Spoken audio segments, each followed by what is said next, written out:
Olá, amigos. Que a paz do Senhor Jesus esteja em nossos corações.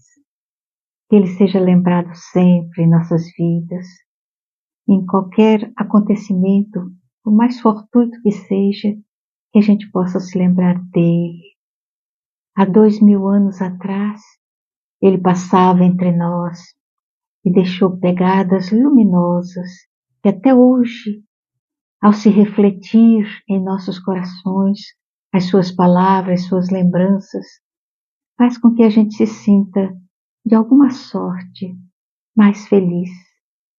Ele foi tão extraordinário, tão grande, que dividiu a história em antes e depois dele.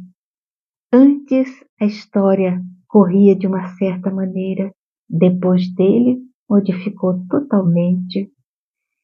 E a gente fica imaginando se pudéssemos fazer uma viagem no tempo e chegar até lá, para ver uma jovem senhora sentada no batente da porta da sua casa simples, humilde, ela sentada e pensando. Naquele momento ia descendo paulatinamente o entardecer. O céu ainda estava iluminado pelos últimos raios e um vento soprava levemente, arrancando o perfume das rosas de Sharon. E ela ali sentada, deixava os olhos se perder na estrada que sumia na volta do monte. Enquanto isso, ela pensava: vamos passear um pouquinho pelos pensamentos dela. Ah, Tinoki, pensava ela, que saudade eu tenho do tempo em que você era tão pequenino, que cabia nos meus braços. Você cresceu, Tinoki. À medida que o tempo passava, eu ia acompanhando cada centímetro do seu crescimento. E hoje, fechando os olhos, eu posso ver o seu sorriso, seus cabelos louros, soltos ao vento, cheio de cachos. Posso ver teus pés descalços correndo na areia. Posso ver tanta coisa. E quanta saudade essas lembranças me trazem. Naquele momento, o crepúsculo tomava conta da terra.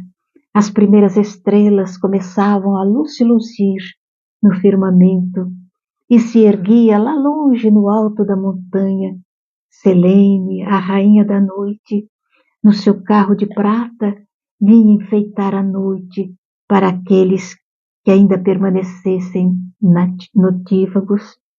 E ela pensava.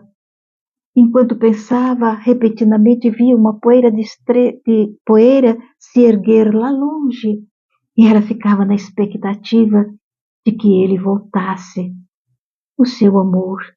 Ela esperava por ele há tanto tempo. Recordava-se o momento da despedida, quando ela perguntou: posso acompanhá-lo? E ele respondeu: no dia da minha glória, tu estarás comigo. Quando seria o dia da sua glória? Como seria essa glória? Mas o certo é que ela estaria com ele, porque ele assim prometeu. E foi perdida nesses pensamentos que a noite caiu totalmente sobre a terra. Ela se ergueu, foi até a intimidade do lar e retornou com o candeeiro que colocou no batente superior da porta, porque talvez ele retornasse à noite, no silêncio da noite, e então a luz estaria brilhando para que ele enxergasse o caminho, e se recolheu para adormecer. No dia seguinte, pela manhã, as atividades comuns, e quando o crepúsculo se anunciou na terra, ei-la de novo sentada no batente da porta, perdida nas suas recordações, esperando por ele, esperando pelo seu amor, que se fora, e afirmara que no dia da sua glória ela estaria com ele. As rosas de Sharon lançavam sobre ela ondas e ondas de perfume. E cada vez que essas ondas passavam, ela se recordava dele. O pássaro cantou lá longe no galho das árvores. O canto dos pássaros era como se a conduzisse às velhas recordações. Ah, Tinoquê, quanta saudade! Os dias iam se passando, um tempo, mais outro tempo, mais outro tempo, e ela esperava. Ela esperava e ia desfiando paulatinamente o rosário das recordações, até que uma noite ela se ergueu para ir buscar o candeeiro para iluminar o batente superior da porta, quando ouviu uma voz rofenha, uma voz sofrida. Mulher, dá-me alguma coisa para comer, dá-me um agasalho, porque tenho frio e tenho fome. Ela se ergueu e então, olhando para a escuridão, não conseguia divisar quem era a pessoa que falava, mas respondeu: meu filho, a porta está aberta e em minha mesa sempre há um prato a mais para o viandante, faminto e solitário. Entra, meu filho, é a hora da refeição. Senhora, como ousas convidar-me a entrar na sua casa? Então, então não estás me vendo, porventura? Tem razão, senhora. Está escuro. Ergue o lume, senhora. Ergue o lume que tens na mão. E depois, ouse convidar-me a entrar à sua casa. Ela ergueu o candeeiro e iluminou aquele homem, o rosto deformado, as pálpebras caídas, as orelhas penduradas em torno do rosto, a face marcada, os braços envoltos em trapos imundos, os pés deformados. Ela olhou para aquele homem e disse: meu filho, em nossa mesa sempre há um prato a mais para o viajor solitário. Entre, meu filho. Senhora, porventura és cega, senhora? Então não vês que eu sou um leproso, meu filho? Que importância tem isso? Entre se estás com fome. Perdoa, senhora, não farei isso. Mas peço, dá-me um pedaço de pão e um agasalho, e eu irei embora, feliz, por primeira vez, desde que fui expulso da vila onde morava. Eu me recordarei sempre que alguém teve piedade de mim. Perdoa, senhora. Ela entrou em casa e retornou um embrulho de pão e um agasalho. Ofereceu ao homem, que tomou aqueles mimos, agradecido, profundamente agradecido. E, depois de saudá-la, ele virou as costas para sair. Então ela se lembrou: escuta, escuta, não te vás ainda.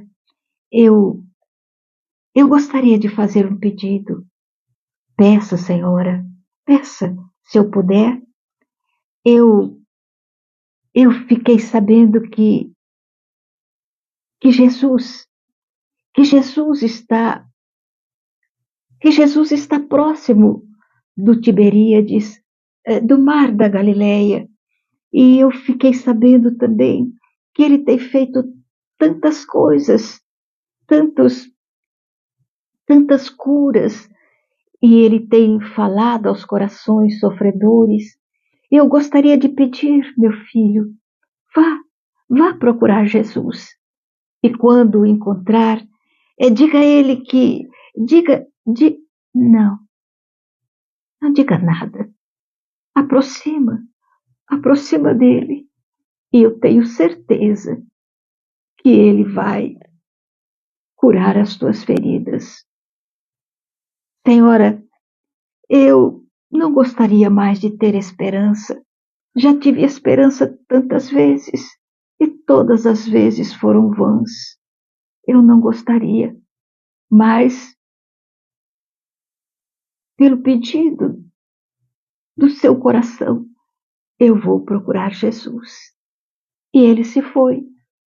E ela continuou a esperar, sentada no batente da porta da sua casa. Ela ficava com os olhos perdidos na estrada, na expectativa de que ele retornasse, o seu amor. E ele não vinha. Depois de mais algum tempo, eis que ela ouve de novo aquela saudação: Senhora, a paz seja em seu coração. Ela se ergueu de nopino e disse: Meu filho, você voltou? Voltei, senhora. E você viu Jesus? Vi, senhora, eu vi Jesus. Ele, ele olhou para você. Sim, senhora, nós nos olhamos durante algum tempo. E ele, ele curou? Sim, senhora, eu estou curado. Ela correu para dentro de casa e retornou com o candeeiro, ergueu o lume e a luz caiu sobre o homem que ali estava. Ela parou e disse: Meu Deus, então, então ele não curou as suas feridas. Ah, senhora, perdoa, perdoa, senhora. Eu me esqueci que a senhora só consegue ver o meu corpo. A senhora não vê a minha alma. Eu fui, senhora, com muito sacrifício, os meus pés sangrando a cada passo, e me aproximei dele. Ele se levantou, estava sobre o barco, e olhou-me. E então, naquele momento eu fui arrebatado para a intimidade do lago. Mergulhei nas profundezas do Tiberíades e eu vi tanta coisa, senhora, tanta vida. Depois fui arrebatado e mergulhei na intimidade da terra. E também havia vida, vida abundantemente na intimidade da terra. Depois eu fui para o espaço, senhora, e lá no alto eu percebia o tremular da vida. Por toda parte a presença de Deus, por toda parte a vida medrando. Ah, senhora, eu, quando voltei a mim, senhora, de todos esses voos, eu percebi que estava curado.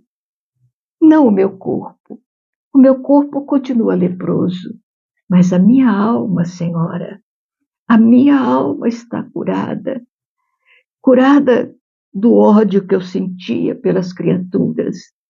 Está curada do mal que eu desejava para todas as criaturas que me rodeavam. Ela está curada de todos os pensamentos ruins que medravam no meu cérebro, porque ele me curou.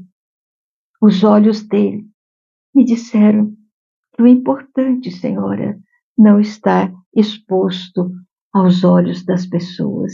O que é mais importante está oculto, está em nossa alma. E é a alma que precisa da saúde, a saúde do bem, o bem que ele me ofereceu, o amor que ele colocou no meu coração. Eu estou curada, senhora.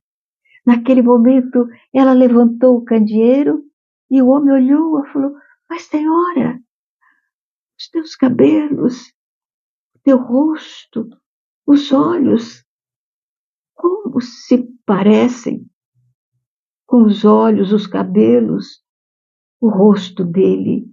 Porventura, senhora? Maria sorriu. Ah, meu filho, não importa. Vá, caminhe e conte às pessoas todas as coisas boas que ele fez ao seu coração. O leproso se foi E Maria sentou-se novamente no batente da porta, pensando: Mãe, no dia da minha glória, tu estarás comigo. E naquele dia terrível, em que ela subia a encosta do Gólgota, acompanhando os passos trôpegos do seu filho, ela pensou: essa era a sua glória. A glória que as criaturas que ele amou tanto ofereceu a ele, e ela o acompanhou. Jesus, no dia da sua glória, ele teve a oportunidade de dizer a Maria: mulher, eis aí o teu filho. Filho, eis aí tua mãe. Se referindo a João, oferecendo àquela mãe, cheia de ternura, cheia de amor, para tomar conta daquele menino, que seria mais tarde João, o evangelista. E ele iria amparar a mãe de Jesus até os finalmente da sua jornada na terra. A vida é assim. É, uma sucessão de acontecimentos que a gente às vezes não consegue dimensionar. E nós acreditamos então que somos sofredores, que estamos sofrendo aqui na terra. Na verdade, não. O sofrimento é uma situação dos nossos olhos e do nosso sentimento. Porque, em verdade, se nós pensarmos em todas as dádivas que Deus nos ofertou, em todas as dádivas que Jesus deixou ao alcance das nossas mãos, nós começaremos a pensar em termos de ser felizes, muito felizes. Até mais ver.